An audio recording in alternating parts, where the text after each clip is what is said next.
আজি আমাৰ Assam higher secondary education কাউন্সিলৰ result দিছে। মই সায়েন্স সিস্টেমৰ পৰা আছিলোঁ আৰু ফালা গ্ৰুপ অফ ইনষ্টিটিউটত 2022 বৰ্ষত হাইস্কুল শিক্ষান্ত পৰীক্ষাত উত্তীৰ্ণ হৈ নামভৰ্তি কৰিছিলোঁ আৰু আজি আমাৰ ৰিজাল্ট ওলাইছে আৰু মোৰ 93.4% হৈছে। ভাল লাগিছে, কষ্টৰ ফলখিনি পাইছোঁ।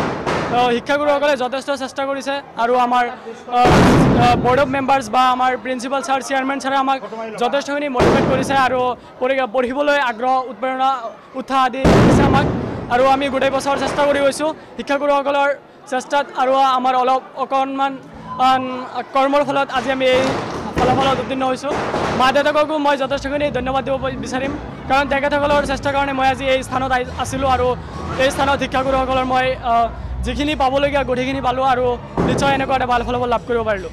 সকলোলৈ ধন্যবাদ আৰু মোৰ কাৰণে সকলোৱে দোৱা কৰিব। এয়া আহা অসম বাহিৰৰ ওপৰত অসম হাইস্কুল শিক্ষান্ত পৰীক্ষাৰ যে ৰিজাল্ট হৈছে, এই ৰিজাল্টত আমি 100% সফলতা দেখাব পাৰিছোঁ। এই সফলতাৰ অন্তৰালত আমাৰ যিবিলাক ফেকাল্টিজ মেম্বাৰ্ছ আছে, আমাৰ বৰ্ড অফ মেনেজমেণ্টৰ মেম্বাৰসকল আছে, তেখেতসকলৰ অশেষ প্ৰচেষ্টা আৰু অভিভাৱকসকলৰ প্ৰচেষ্টাত আমি এটা ভাল ৰিজাল্ট দিব পাৰিছোঁ।